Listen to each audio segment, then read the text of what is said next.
And one of the things that I look around and think, when this concept was first announced, I'm going, well, sure, it's going to work because Roger could fill a building, right?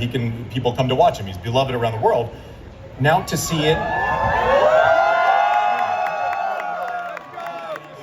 Don't do that.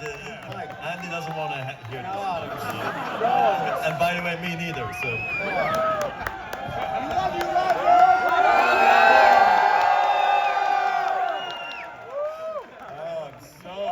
Of it still. No, but in all seriousness, you playing makes sense, right? We can fill a building. To see how this thing has lived on past your participation, I have to think that probably was viewed, okay, this is a speed bump, this is going to be a challenge. When I take myself out of the building and we can't kind of be world's home team, it's another challenge. You have to be happy. People like Carlos coming through and feeling very much so. Yeah, I'm obviously incredibly pumped up that Carlos is here right after winning the US Open. I mean, it's amazing for the people here in San Francisco to get a chance to see him and being on the team. It really, it means a lot because, as we know, if you're a tournament organizer, anybody can pull out last minute. There's no guarantees, so that he's here and he's actually excited and the whole team is here. He didn't just come in all by himself, even though we also suggest that, so he completely immerses himself into the team environment aspect. It's big, and you're right. And the questions are completely fair as well. Is the Laver Cup going to be successful? Post Roger, when I'm not on the tennis court anymore, and those early years after my retirement also were a little bit tricky, because the press were asking those questions. How is it going to go? Are the players going to show up? And you don't have the answer other than you say, I think so, and I hope so, and I'm going to try my best with my contacts, and we treat them nicely, and the fans will appreciate it, and we'll hopefully be at the Chase Center and have like the most incredible week, and you hope that that's enough, and then of course the change of captains as well. That's kind of a tiny risk because we're not going from John McEnroe and Bjorn Borg to just some random person. We're going to other legends like an Andre and Yannick, and I'm happy that we navigated, it seems like now, well through this process, which is great.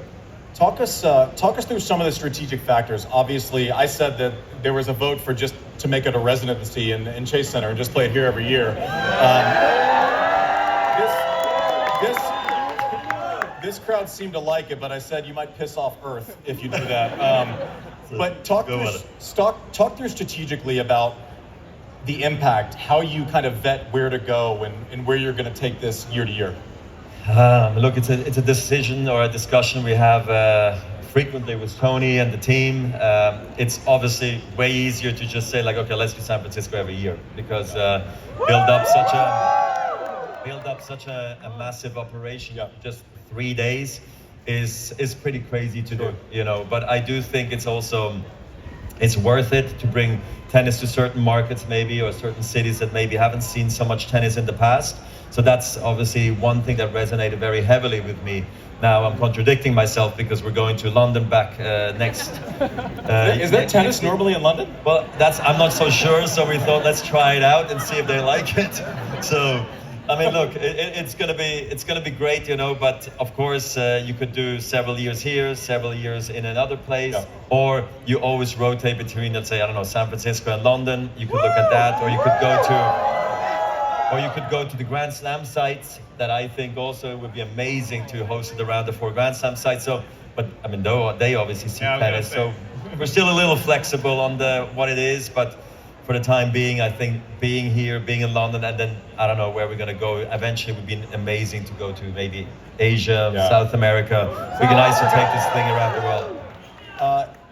You played your last match here at Laver Cup, and we have some footage that hopefully our team will roll here. But just talk through the emotions of, obviously, I think you wanted to play more. That was tough. It's fine.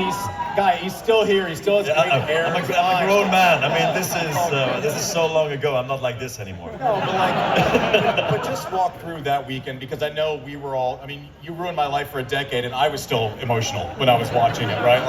And the fact that Rafa was there and that Novak was there, and maybe imperfect, maybe not what you how quickly you wanted to retire based on, but health came for you Yeah. at a certain point. Just walk through how special that experience was, and now you walk through this event knowing this was the last place that I played.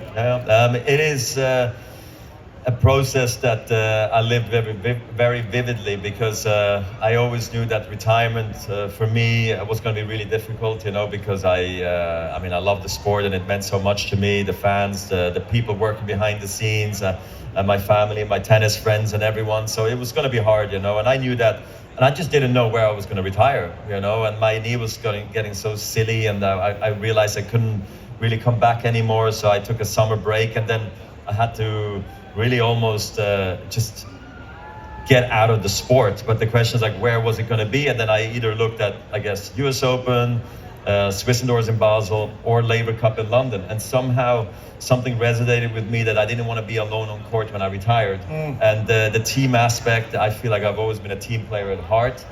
And doing it maybe in London, where I've maybe had some of my most successful, you know, matches, maybe it's an omen, I don't know. And I ended up doing it there, and I just hoped it was not going to be all sad and just bad.